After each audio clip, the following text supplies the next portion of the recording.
Chers compatriotes congolais de par le monde, bonjour. Docteur Nkerentanda Nkingi, professeur ordinaire, Université de Kinshasa. Sciences politiques et administratives. Je suis devant vous pour présenter mon livre qui venait d'être publié chez Salon Press au début de cette année 2020. Le livre est intitulé « Nationalisme pragmatique, catalyseur du développement en RDC ». Dans un premier temps, je voudrais dire que j'ai écrit ce livre puisque déçu par les résultats des politiques publiques en Afrique qui sont souvent basées sur des théories développées à l'étranger et qui ne tiennent pas compte souvent des réalités locales. C'est dans ce sens qu'il était donc devenu impératif pour moi, en tant que scientifique, de songer à d'autres propositions théoriques qui peuvent servir de référence par rapport aux initiatives de développement. Et à mon sens, le nationalisme jusqu'ici est absent au rendez-vous de ces initiatives de développement, notamment en République démocratique du Congo. Donc, il faut à tout prix que dorénavant, l'aspect nationalisme soit un ingrédient indispensable quand il s'agit de ces initiatives de développement en RDC. Et nous allons expliquer comment cela peut se matérialiser. Deuxièmement, nous avons écrit ces livres dans le but de faire une sorte d'introspection. Nous interpellons nos compatriotes par rapport à ce qui se passe dans notre pays. Nous ne voulons pas ici faire un état des lieux de la RDC, puisque cet état des lieux est connu de tout le monde. De par les moyens de communication que nous avons aujourd'hui, les communs des Congolais, dans n'importe quel coin du monde, est conscient aujourd'hui des difficultés qui traversent notre pays, et des difficultés en fait qui n'en finissent pas, qui sont les mêmes depuis notre accession à l'indépendance, avec seulement quelques temps où on a pu connaître un peu de bonheur. Nationalisme pragmatique. Ce sont deux mots qui vont ensemble dans la manière dont nous voulons revisiter cette notion du nationalisme pour l'utiliser comme soubassement du développement. Le pragmatisme, c'est quoi? Le pragmatisme, c'est une attitude qui est fondée sur l'action, qu'on ne parle pas seulement, qu'on ne présente pas seulement des orientations, des théories, mais qu'on puisse les concrétiser par des actes. Et c'est dans ce sens-là que je suis en train de dire que dans les cadres des initiatives de développement, le nationalisme doit être intégré pour servir comme motivation par rapport à ceux-là qui vont opérationnaliser ces initiatives de développement. Le pragmatisme, c'est essentiellement l'action, qu'on ne se limite pas seulement à s'arracher cette étiquette des nationalistes, mais qu'on puisse corroborer ce nationalisme par des actes visibles, continus et non ponctuels.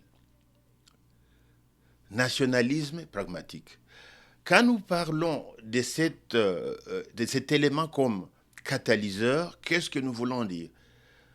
Un catalyseur, c'est l'élément central, c'est celui qui déclenche les mouvements, déclenche les changements, et sans lui, tout est stagnant.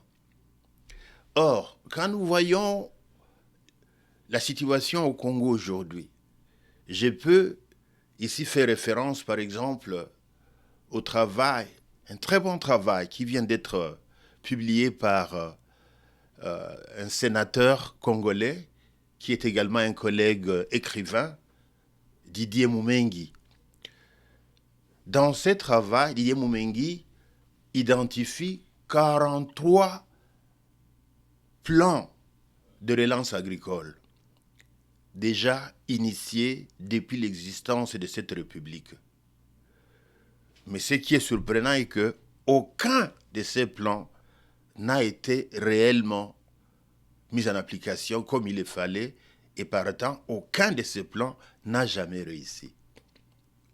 Au même moment, nous avons également lu l'article du professeur Tongele Ntongele, qui est basé aux États-Unis, notamment dans l'État de Maryland.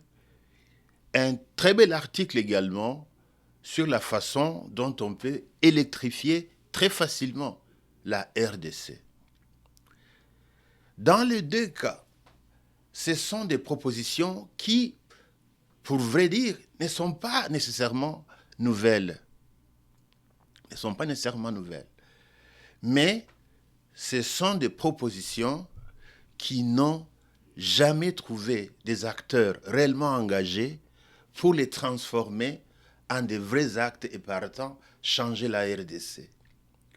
Et c'est pourquoi, dans ces livres, Nationalisme pragmatique, catalyseur du développement en RDC, j'identifie le problème principal de la République démocratique du Congo comme étant humain. Au Congo, nous n'avons qu'un seul problème, c'est un problème d'hommes. Nous n'avons pas des hommes réellement engagés qui aiment réellement la RDC et qui sont réellement déterminés à changer ce pays. Nous n'avons pas encore ces individus-là. Et c'est frustrant de constater que 60 ans après l'indépendance, nous sommes incapables de nous transformer en des citoyens qui mettent le Congo avant, qui servent d'abord le Congo avant de se servir soi-même. Nous ne sommes pas encore à mesure d'atteindre ce niveau-là en tant que peuple. Et c'est frustrant quand on est préoccupé par son pays, quand on est préoccupé par le besoin de changement de son pays, quand on voit les malheurs dans les yeux des enfants congolais, dans les yeux des malades congolais. Eh bien, on ne peut qu'être frustré de voir que 60 ans après, nous sommes incapables de mettre notre pays avant. Et c'est pourquoi nous avons voulu, dans ce travail, faire une sorte d'interpellation dans des termes très faciles, très compréhensibles. Ce livre n'a que 100 pages et ce sont des petites pages. Tout cela fait exprès pour faciliter sa lecture dans l'espoir qu'on peut s'en inspirer pour un changement d'esprit, un changement de comportement, un changement d'attitude, un changement de vision par rapport à la RDC. Puisque c'est de cela dont nous avons besoin aujourd'hui. Alors, dans le cadre de l'opérationnalisation du nationalisme pragmatique, nous avons identifié certains ingrédients qui sont indispensables pour nous amener à la matérialisation réelle du nationalisme pragmatique. Le premier élément est fondé sur la philosophie de l'Ubuntu. Ubuntu est une philosophie à 100% africaine. Desmond Tutu, le prix Nobel de la paix sud-africain, l'identifie comme l'expression de l'humanisme africain, la spiritualité même de cet humanisme africain qui est fondé sur l'altruisme humaniste. L'altruisme, c'est quoi? L'altruisme, c'est l'amour du prochain, c'est l'amour de l'autre, c'est la disponibilisation de soi pour les autres. Or, le fondement de l'Ubuntu est sur le terme « je suis puisque nous sommes », c'est-à-dire mon existence est fondé sur l'existence des autres. Sans les autres, je n'existe pas. C'est aussi simple que ça. Et quand on voit la matérialisation d'une telle formule par un esprit qu'il a intériorisé, on ne peut que s'attendre à des résultats positifs. Et c'est pourquoi l'Ubuntu est l'ensemble des propositions qui incluent notamment la générosité humaine, la compassion humaine, le respect de l'humanisme représenté dans d'autres êtres humains, la promotion de l'entente mutuelle, le maintien des attitudes positives, la galanterie, l'estime de soi, le respect de la dignité humaine, la promotion des civilités et des relations civilisées, la priorisation du dialogue à la confrontation, pour ne citer que ça. Et nous sommes en train de dire que dans le cadre du nationalisme pragmatique, nous devons partir des principes de l'Ubuntu qui nous donnent les façons de mettre en application notre altruisme humaniste. Puisque quelqu'un qui reçoit l'argent pour aller payer les militaires qui sont au front et qui décide plutôt de subtiliser cet argent pour des besoins personnels, comme on l'a plus d'une fois entendu dans les cas de notre pays, la RDC. Quelqu'un qui fait ça, quelle méchanceté par rapport aux autres, par rapport à ces soldats qui sont sous la pluie, sous des intempéries, en train de défendre leur pays. Et la personne décide de subtiliser les soldes de ces derniers. Donc nous sommes en train de dire ici que dans les cas des enseignements ou bien des propositions de l'Ubuntu, il y a lieu de faire référence au caractère ontologique de ces propositions. C'est-à-dire, ce sont des propositions qui ne sont pas loin des propositions religieuses, quelle que soit la religion. La bonté, l'amour du prochain, se mettre au service des autres, ainsi de suite. Nous sentons réellement que cela est absent dans les esprits des Congolais aujourd'hui. Et pourtant, c'est ça qui a caractérisé les sociétés traditionnelles africaines. Ubuntu, l'altruisme humaniste comme l'expression de la spiritualité, n'est-ce pas, de l'humanisme africain. Et si les malversations sont continues en RDC, le non-respect de la loi, le non-respect des autres, c'est puisqu'on a abandonné toutes ces valeurs. Et nous sommes en train de dire dans ce travail que nous ne saurons pas nous développer sans une transformation réelle de l'homme congolais. Et une transformation qui doit aller dans le sens d'embrasser des valeurs qui, positivement, changent l'action de cette personne dans son environnement immédiat. Quand nous parlons de l'environnement immédiat, nous parlons de la famille, nous parlons de l'école, nous parlons du lieu de culte, nous parlons du lieu de travail, nous parlons du quartier, nous parlons de la commune, nous parlons des entités où nous habitons et qui peuvent bénéficier de notre bon comportement. C'est dans ce contexte que le nationalisme pragmatique est fondé sur l'Ubuntu.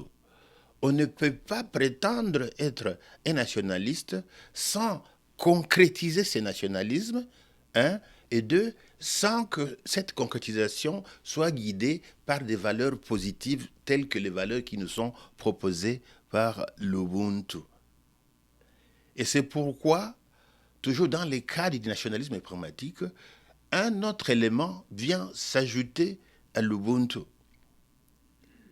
Et c'est l'élément de la nouvelle citoyenneté. La nouvelle citoyenneté est un impératif aujourd'hui en RDC. Nous devons avoir de nouvelles manières de voir les choses en RDC.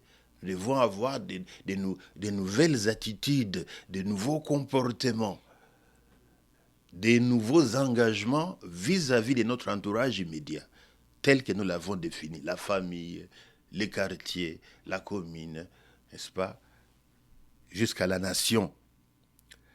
Autant d'influences positives sur notre environnement, autant de ramifications qui peuvent atteindre notre environnement lointain, qui peut devenir dans ce cas la nation.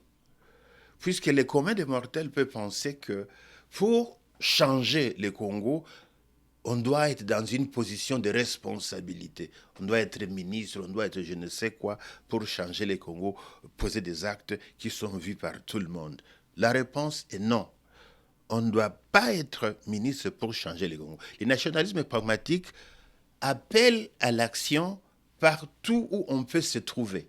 Partout où les Congolais se trouvent, il peut poser de bons actes dont les ramifications et la sommation peut donner lieu à des résultats beaucoup plus positifs pour l'ensemble de la nation. Qu'on soit dans un bus, un bon comportement dans un bus par un individu, et si c'est multiplié par tant d'autres individus dans ces mêmes bus, amène la quiétude, la tranquillité par ceux-là qui sont en train de voyager, qui arrivent à destination beaucoup plus aisée, beaucoup plus souple, sans trop de stress, entre dans le bureau avec la même attitude positive, ainsi de suite. Donc, on peut poser de bons actes n'importe où. Dans sa famille, en étant plus gentil vis-à-vis de ses membres de la famille, de son père, de son épouse, de son mari, de ses enfants, de ses frères et sœurs, ainsi de suite. Des bons actes qui se multiplient à tous les niveaux peuvent mener à une sommation qui soit telle que l'impact soit maintenant visible au niveau national. Et c'est pourquoi nous sommes en train de dire que le nationalisme pragmatique est local, c'est-à-dire appelle à des comportements, à des actes et à des attitudes là même où on se trouve, et que l'on ne doit pas prétendre à des positions beaucoup plus visibles pour changer la RDC. Tout le monde peut changer la RDC à partir de l'endroit où se trouve la personne. Et c'est pourquoi nous sommes en train de dire ici qu'il y a lieu que chaque citoyen congolais fasse cette introspection par rapport à ses besoins de changement. D'où la nouvelle citoyenneté est un impératif aujourd'hui. Les Congolais, nous avons l'habitude, ici à Kinshasa ou partout ailleurs, de pointer toujours les doigts vers le gouvernement comme étant le responsable de tout ce qui peut nous arriver comme malheur. Et à cela, j'ai dit non. Je dis non. La responsabilité est 50-50. Peut-être 60-40. 60-40%. 60% pour le gouvernement, 40% pour le peuple. Puisque le gouvernement ne travaille pas dans un vacuum. Le gouvernement ne travaille pas dans le vide. Le gouvernement travaille dans un environnement. Et il faut que les citoyens soient responsables, déjà à leur niveau individuel, pour faciliter le travail du gouvernement. C'est une interaction à deux voies. Ce n'est pas à sens unique. C'est dans les deux sens. On doit travailler dans les citoyens doivent appuyer le gouvernement doit appuyer les citoyens. Et on ne doit pas constamment dire pourquoi appuyer un gouvernement qui ne fait rien pour moi. Non, nous avons dépassé le niveau où on s'est posé la question qui doit poser le premier acte, qui doit agir le premier. Est-ce que c'est moi ou bien est-ce que c'est le gouvernement? On ne doit plus se poser cette question-là dans la nouvelle citoyenneté. On doit agir constamment dans un sens positif partout où on se trouve en mettant le bien-être de la RDC comme objectif principal. Et cela manque constamment dans les initiatives de développement en République démocratique du Congo. D'où, encore une fois, le nationalisme pragmatique va de pair avec l'Ubuntu. L'Ubuntu qui est une philosophie africaine qui donne des prescriptions dans le sens d'un altruisme humaniste qui est un besoin indispensable aujourd'hui en RDC. Et ensuite, nous avons l'Ubuntu qui est lié à la nouvelle citoyenneté. C'est cette nouvelle citoyenneté qui doit s'approprier ces prescriptions qui viennent de l'Ubuntu pour que l'on puisse voir un nouveau Congolais demain en tant que responsable à tel ou tel autre endroit. C'est vraiment frustrant qu'on les voit de l'intérieur du pays, qu'on les voit de l'extérieur du pays, d'entendre chaque fois que des mauvaises histoires venant de la RDC. Des mauvaises nouvelles, rarement des bonnes nouvelles. Et ça peut être une bonne nouvelle aujourd'hui, 2 jours après, elle est faussée pour devenir une mauvaise nouvelle.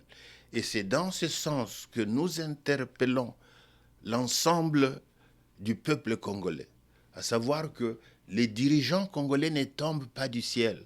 Les dirigeants congolais viennent des populations congolaises.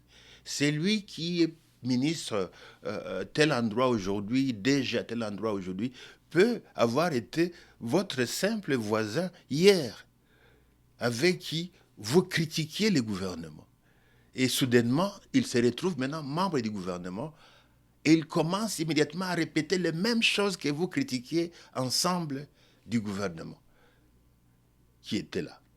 Et on vit cela over and over again, comme disent les Anglais. On vit cela tout le temps. C'est comme si les Congolais n'apprennent rien des expériences passées. Et c'est ça, en fait, l'interpellation dans cette nouvelle citoyenneté. Que le passé qui a déçu les communs des Congolais, que le passé qui a devant n'importe quel Kingandi était, comment dirais-je, amer, puisse changer. Qu'on voit un Congolais qui agit en mettant son pays avant, qui montre réellement de l'amour pour son pays. Et c'est ce qui manque aujourd'hui chez les Congolais. Les Congolais n'aiment pas le Congo. Je généralise peut-être. Il peut y avoir des exceptions, mais elles sont tellement exceptions qu'elles sont invisibles. Et nous avons donc ce besoin-là, cette obligation de penser à ce que je peux appeler congocentrisme. Le congocentrisme, c'est-à-dire mettre le Congo dans tout raisonnement comme premier élément, dans toute action, mettre le Congo comme premier élément, dans tout effort, dans tout discours, dans tout état d'âme, d'esprit, mettre le Congo avant. Et cela est possible. Par la grâce de Dieu, nous avons eu la chance de visiter plusieurs places dans le monde entier et nous nous sommes rendus compte que réellement, il y a des individus, il y a des citoyens qui aiment leur pays. Nous avons visité des pays où les gens mettent réellement leur pays avant tout acte. Et le résultat est très visible. Ce sont des pays stables, ce sont des pays qui prospèrent, ce sont des pays qui se développent. Nous ne sommes pas incapables de faire la même chose. C'est la volonté qui manque. Nous devons stopper de voir une promotion comme une opportunité d'enrichissement. Non, c'est une opportunité de rendre service à la nation, d'aider son pays à aller de l'avant. Qu'on ne se pavane pas avec des titres alors qu'on ne rend aucun service à son pays.